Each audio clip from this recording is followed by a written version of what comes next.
बिस्मिल्लाहिर्रहमानिर्रहीम। अस्सलाम वालेकुम। आप सबको विद BB2 चैनल पे खुश आमदीद। मेरा आज का टॉपिक आयरन डेफिशिएंसी एनीमिया है। लेकिन इससे पहले कि मैं आयरन डेफिशिएंसी एनीमिया डिस्कस करूं, सबसे पहले आपके लिए ये जान लेना ज़रूरी है कि एनीमिया होता क्या है। अनीमिया की वैसे तो बहुत सारी किस्में हैं, लेकिन अनीमिया एक जो बजाते खुद इस बीमारी को कहते हैं जिसमें आपके रेड ब्लड सेल जो है ना उनमें कमी हो जाए, या फिर जो रेड ब्लड सेल के अंदर एक मेटालोप्रोटीन पाया जाता है जिसको हीमोग्लोबिन कहते हैं, उसमें कमी हो जाए, या फिर ब्लड में कुछ ऐसी प्रॉब्लम हो जाए जिससे वो ऑक्सीजन कैरी ना कर सके।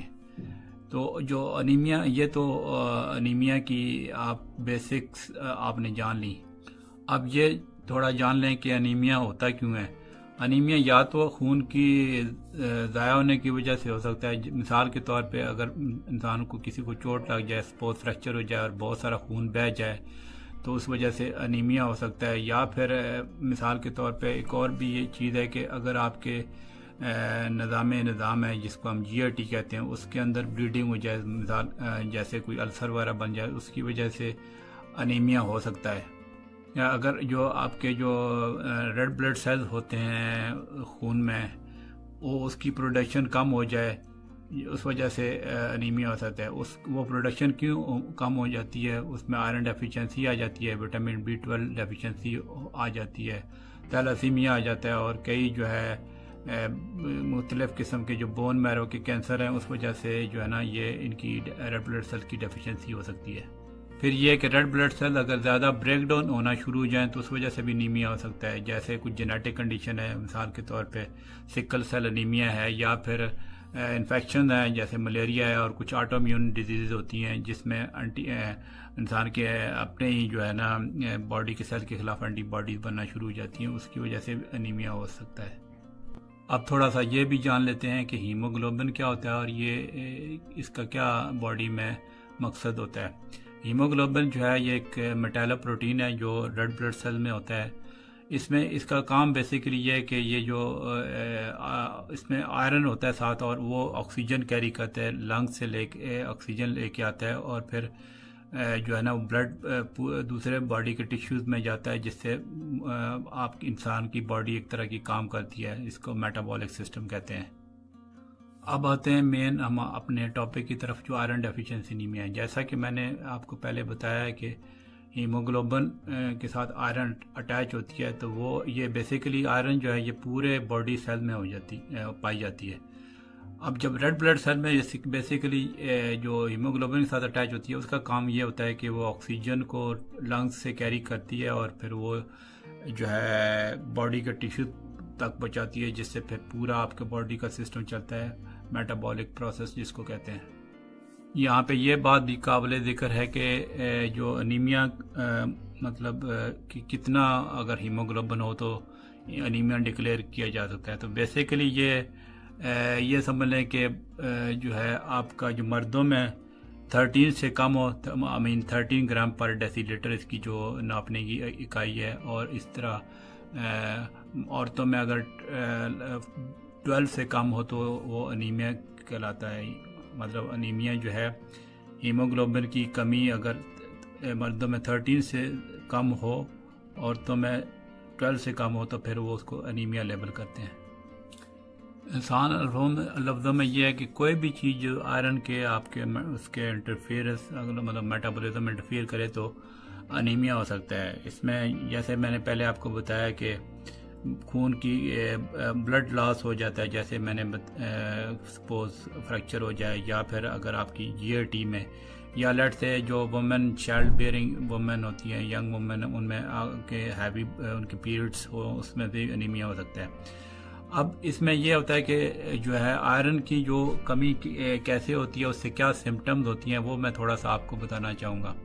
अगर पहले तो ये बात है कि आम तौर पे जो लोगों को पता ही नहीं चलता और जो है उनको अनीमिया हो जाता है, यानी जिसको हम मेडिकल टर्मिनोलॉजी में एसिम्प्टोमेटिक कहते हैं। फिर जब सिम्टम्स स्टार्ट होती हैं तो उसमें एक जो कॉमन कंप्लेंट होती है कि जी हम जल्दी थक जाते हैं, बिल्कुल टायर्डनेस, बॉडी एक तरह की कमज़ोरी शुरू हो जाती है।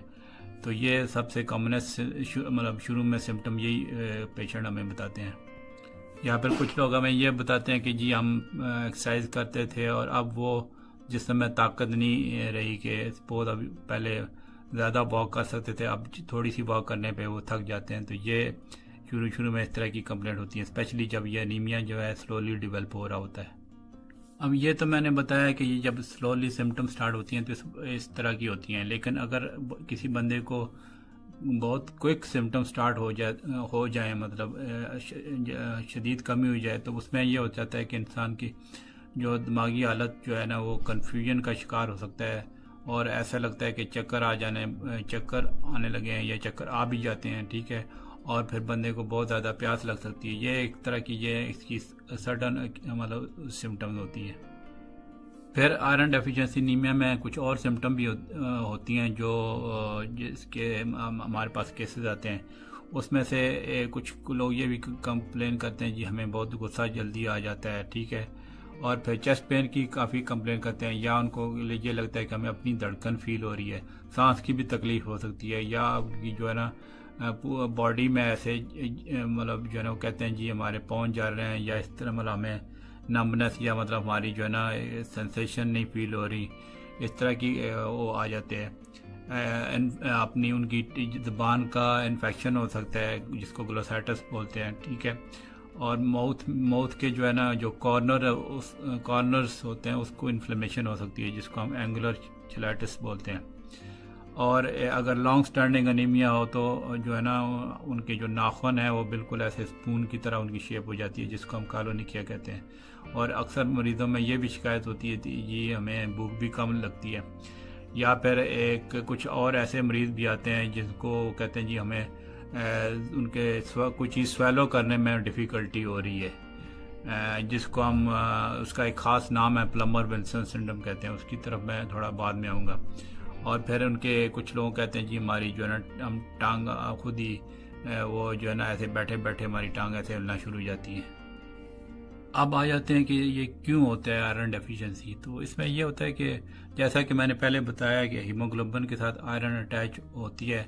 तो एक तो ये होता है कि अगर आपकी खून आपका लॉस हो रहा है, जैसे मैंने पहले बताया खून लॉस होने की कई वजह हो सकती हैं, जैसे जीआरटी ब्लीड हो सकती है, ट्रॉमा हो सकता है, मतलब जो है इंसान को चोट लग जाए उससे खून लॉस हो जाए, या वुमेन में मतलब लेडीज़ में अगर उनके पीरियड्स बहुत हैवी आना शुरू हो जाए तो उसमें आयरन जो है ना वो खून का लॉस होता है, तो उसमें से वो ऑटोमेटिकली आयरन की कमी हो सकती है।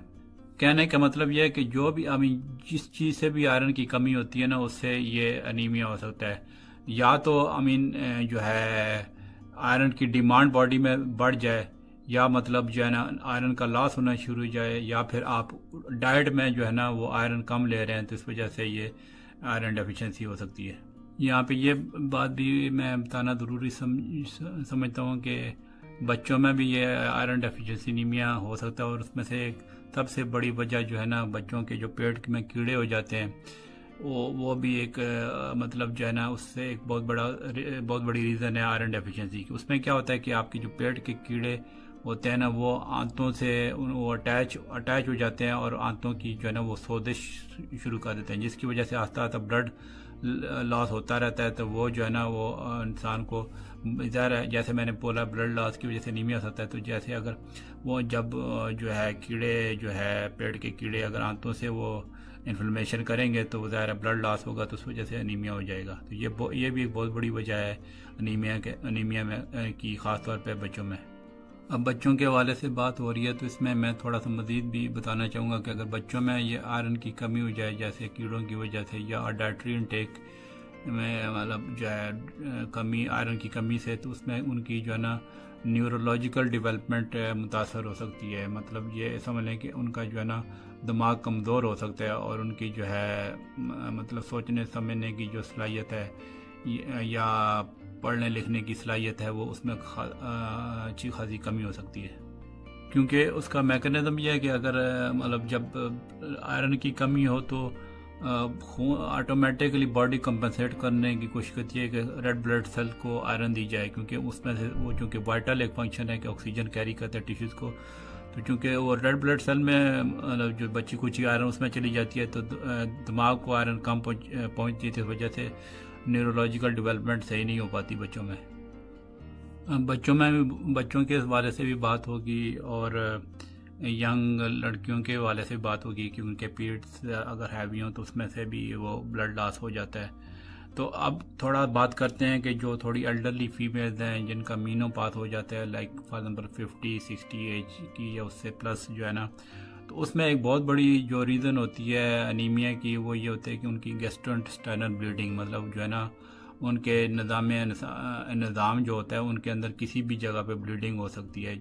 जो है सपोज उनकी ब्लीडिंग कोई अगर उनके गले में प्रॉब्लम हो, जो खुराक की नाली गले से स्टार्ट होती है जिसको इसोफेगस बोलते हैं, उधर कोई इन्फेक्शन है या सपोज खुदा न खास्ता है कोई कैंसर है, उस वजह से वो ब्लीडिंग हो सकती है। मैदे में फिर नीचे मैदा आता है, मैदे में अगर कोई प्रॉब्लम हो तो उसमें हो जाती है। फिर मैदे से आगे इंटेस्टाइन शुरू हो जाती है, उसमें मैदे और ख़ास तौर पे इंटेस्टाइन के जोड़ पे वहाँ पे अक्सर अल्सर बनते हैं। तो वहाँ से अगर अल्सर जो है पुराना उनका बना हो तो उसके अंदर से आस्ता आस्ता ब्लड लॉस हो सकता है।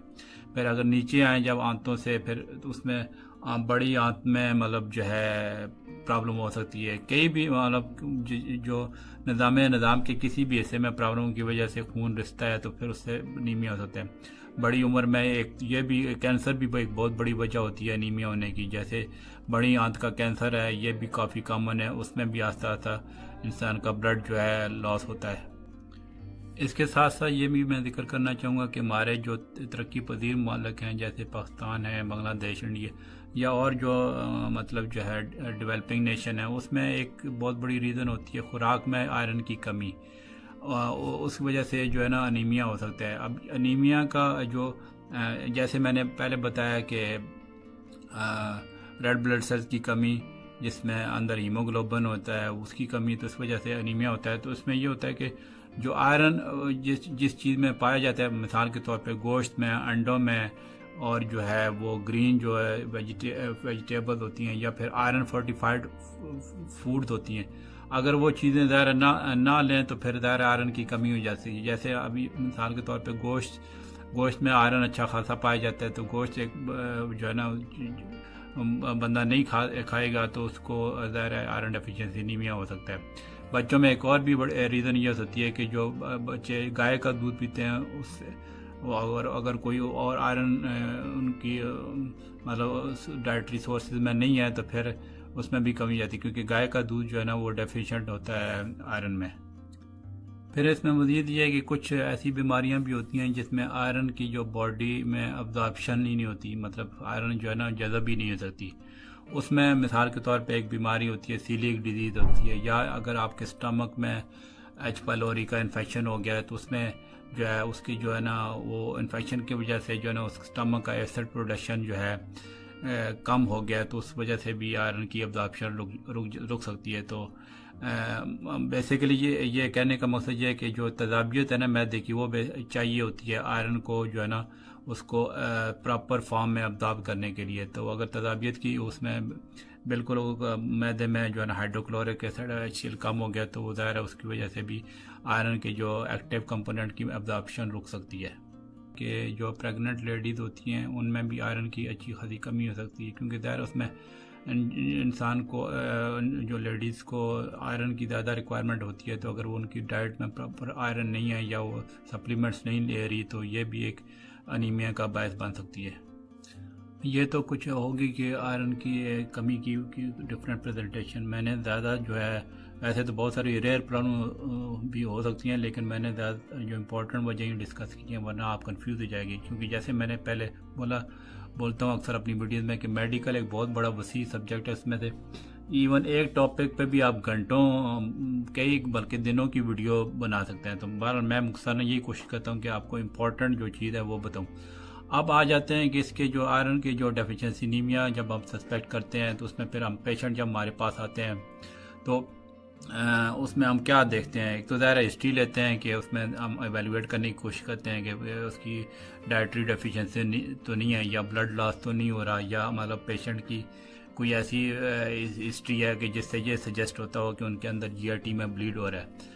फिर जब पेशेंट हम इसके जब हिस्ट्री लेके फिर हम ज़ाहिर एग्जामिन करते हैं पेशेंट को, उसमें जनरल एक पैलर का साइन है।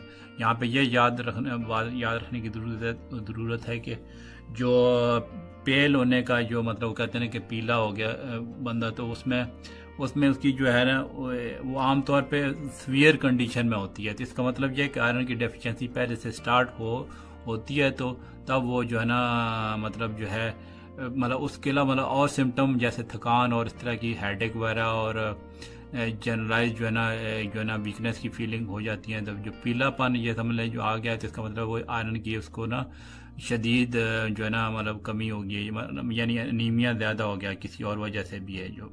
अच्छा, तो इसमें फिर ज़ाहिर है, फिर जैसे मैंने पहले बताया शुरू में कुछ साइन होते हैं। इसके अलावा जैसे आँख के हम कंजक्टिवा चेक करते हैं, इसमें पैलर होती है, या फिर नाखून अगर लॉन्ग स्टैंडिंग केस हो तो नाखून कॉलोनी किया हो सकता है, जैसे स्पून शेप नेल्स हो गए। तो फिर यह है कि जब हिस्ट्री और एग्जामिनेशन जनरल फिजिकल एग्जामिनेशन के बाद फिर हम टेस्ट लेते हैं कि किस वजह से कमी है। तो बेसिक सबसे पहले तो हम ब्लड उसकी जो है कंप्लीट पिक्चर वो करवाते हैं। तो उसमें ये होता है कि आपकी जो एक तो ज़ाहिर हीमोग्लोबिन की कमी होगी, तो उससे वो पता चलेगा कि एनीमिया है। दूसरे इसके अलावा कुछ टेस्ट होते हैं जैसे MCV है, MCHC है, तो वो ना मीन कार्पस्कुलर वॉल्यूम और मीन कार्पस्कुलर हीमोग्लोबिन कॉन्सेंट्रेशन, वो इस तरह वो भी है ना उन चीज़ों की कमी होती है। जब ऐसे पेशेंट का हम पेरिफेरल ब्लड स्मीयर लेते हैं, तो उसमें फिर ये भी हमारे सामने आ सकता है कि जो उनके जो रेड ब्लड सेल्स हैं वो काफ़ी पेल हो गए हैं, कमज़ोर हैं, छोटे हो गए हैं, जिसको हम हाइपोक्रोमिक कहते हैं। उनकी शेप जो है ना वो चेंज हो सकती है, और उनका जो है ये समझ लें कि जो है ना वो कलर जो है ना वो कम हो जाता है और साइज़ वेरिएट हो सकता है। ठीक है, उसमें उसको हम कहते हैं जी जो है शेप को अगर वेरिएट हो जाए तो उसको पैकिलोसाइटोसिस कहते हैं, और अगर साइज़ का वेरिएशन हो जाए तो अनीसोसाइटोसिस कहते हैं। मेडिकल टर्मिनोलॉजी में इसको हाइपोक्रोमिक माइक्रोसिटिक एनीमिया कहते हैं, जो आयरन डेफिशिएंसी एनीमिया होता है। फिर इसमें यह है कि उसके स्पेसिफिक टेस्ट लेते हैं, जैसे फेरेटिन का टेस्ट हो गया। फेरेटिन की कमी आमतौर पे तो होती है, लेकिन कभी कभी ऐसा भी होता है कि फेरेटिन जो है वो नॉर्मल भी होता है। वैसे तो आयरन सीरम आयरन भी मेजर किए जा सकते हैं, लेकिन ये इतना रिलायबल नहीं होता, तो उसकी हम ज़्यादा जो आगे फर्दर जो एलिवेट करते हैं उसमें कुछ टेस्ट होते हैं जिनको हम वो परसेंटेज जो है ना आयरन सेचुरेशन की, या ट्रांसफेरेंस सिचुएशन, ट्रांसफेरेंस एक प्रोटीन होता है प्लाज्मा में जो आयरन के साथ बॉन्ड होता है, तो वो उसकी परसेंटेज जो है ना वो कैलकुलेट करते हैं, जो कन्फर्मेटरी होते हैं डायग्नोस। फिर इसमें मज़ीद कुछ टेस्ट भी लेते हैं, जिसको एक RDW टेस्ट भी होता है, जिसको रेड सेल डिस्ट्रीब्यूशन विड्थ कहते हैं। वो भी मतलब जो है ना वो आयरन डेफिशिएंसी एनीमिया में वो बढ़ जाती है।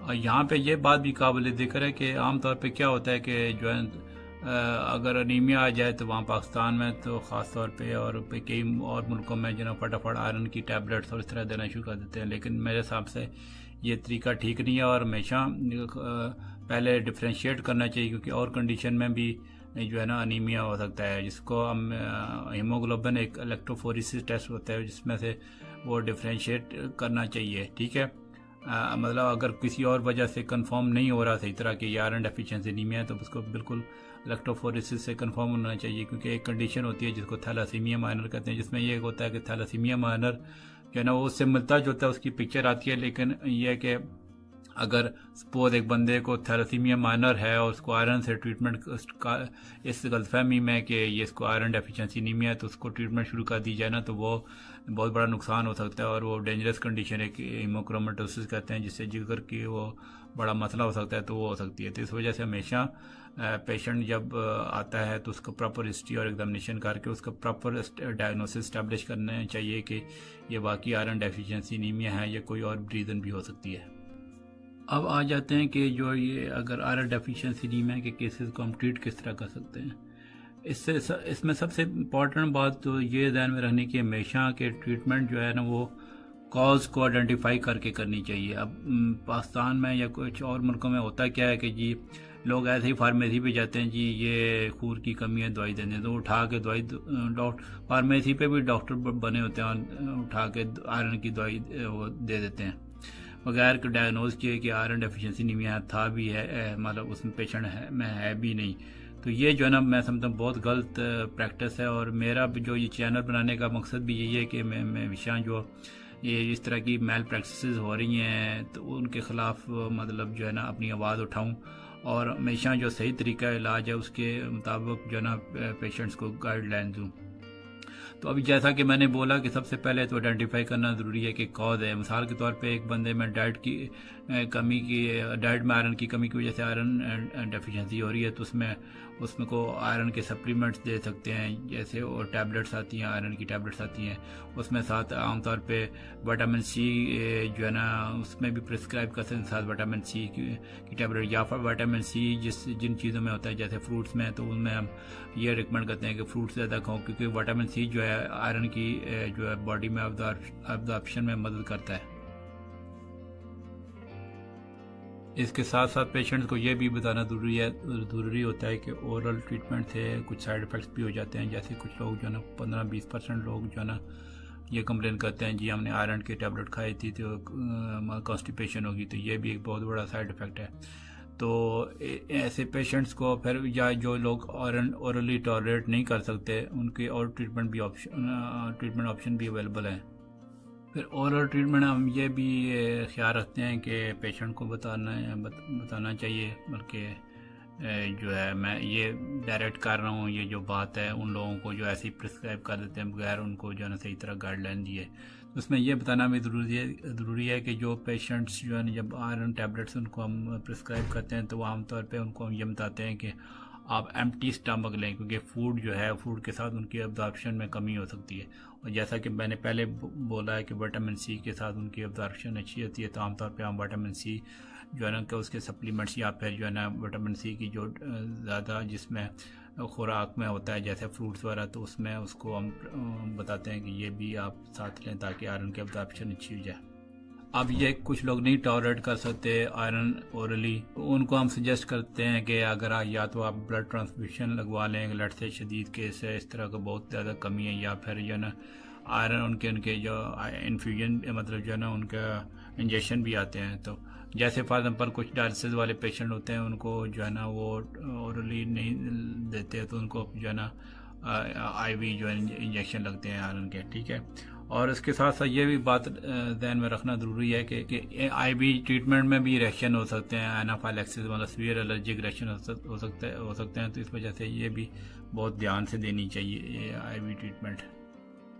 लेकिन सारी बातों में ट्रीटमेंट में चाहे आप ओरली दें, चाहे आप इंजेक्शन की ज़रूरत में, चाहे ब्लड ट्रांसफ्यूजन की सूरत में दें, जो सबसे ज़्यादा इम्पॉर्टेंट बात यह है कि आपका जो डायग्नोज करना ज़रूरी है कि पेशेंट के किस वजह से उनको आयरन की कमी है। जैसे मैंने बताया बच्चों में किस वजह से कमी होती है, बड़ों में यंग लेडीज़ में किस वजह से हो सकती है, एल्डरली लेडीज़ में किस वजह से हो सकती है। कई तो ऐसी बीमारियां जो बंदा इंसान के ज़हन में वो आती नहीं है और इस वजह से आयरन की कमी हो सकती है। जैसे मिसाल के तौर पे ऐसे क्लिनिकल प्रैक्टिस में ऐसे पेशेंट आ जाते हैं, जैसे कुछ ख़वातीन होती हैं उनका जो है ना जो गानी का मसला होता है, मैं ये एक मिसाल दूं कि जैसे उनका यूट्रस प्रोलैप्स कर जाता है, यूट्रस में जो बच्चादानी होती है वो बिल्कुल बाहर आ जाती है, तो वो कभी कभी वो ऑब्स्ट्रक्शन कर देती है यूरिन के उसमें वो रास्ते में, और यूरिन की उस पर जो किडनी के जो एक वो नालियाँ होती हैं जो जहाँ से यूरिन आता है, यूरेटर उसको बोलते हैं, फिर आगे नीचे मसाना आता है।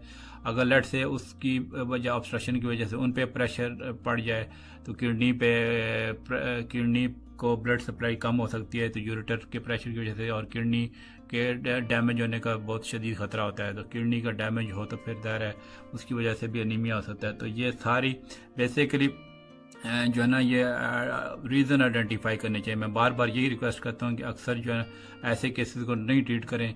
अब फिर इसमें एक जैसे पहले मैंने बोला कि जो पोस्ट मीनोपॉजल ख़वातीन होती हैं, 50-60 प्लस ख़वातीन होती हैं, उसमें यह भी कि जो इस तरह की जो अनीमिया की कमी हो तो हमेशा ये डायग्नोज करने चाहिए, तशख़ीस करनी चाहिए कि उनका जीआईटी में या फॉर एग्जाम्पल आंतों में या जीआईटी के किसी भी हिस्से में, निज़ाम के किसी भी हिस्से में, इसोफेगस से लेकर बड़ी आंत तक, उसमें कहीं से भी कोई ब्लीडिंग हो सकती है, हो सकता है उनका खुदा न खास्ता कैंसर हो, ऐसी ख़तरनाक बीमारी हो। तो प्रॉपर हिस्ट्री, जैसे मैंने पहले प्रॉपर हिस्ट्री, एग्जामिनेशन और फिर इन्वेस्टिगेशन, और जब तक सही तरह आइडेंटिफाई ना हो आयरन डेफिशिएंसी एनीमिया की कॉज, तो वो जो है ना ऐसे ट्रीटमेंट नहीं करना चाहिए, मतलब उसकी ट्रीटमेंट के साथ साथ वो कॉज बेसिकली ख़त्म करें। ये ना हो कि आपने ब्लड लगा दिया और जो ना पता चला जी कुछ दिनों बाद जो ना फिर वही अनीमिया वाली सूरत तैयार होगी। तो अनटिल अनलेस जब तक असल रीज़न जो है ना पकड़ी जाए तो ऐसा इलाज जो है ना मतलब जो है ना ऐसा इस तरह का इलाज सिर्फ आयरन दे के या ट्रांसफ्यूजन लगा के वो अधूरा रहता है और फिर जो है ना बहुत शदीद जो है ना मसला भी हो सकता है। मुझे उम्मीद है कि यह मेरी जो वीडियो है आपको काफ़ी मालूमात पहुंचाएगी, और इस तरह की अगर कोई और भी मालूमात आप लेना चाहते हैं तो ज़रूर और मेरा चैनल सब्सक्राइब करें और ये वीडियो शेयर करें दूसरों के साथ। Thank you very much.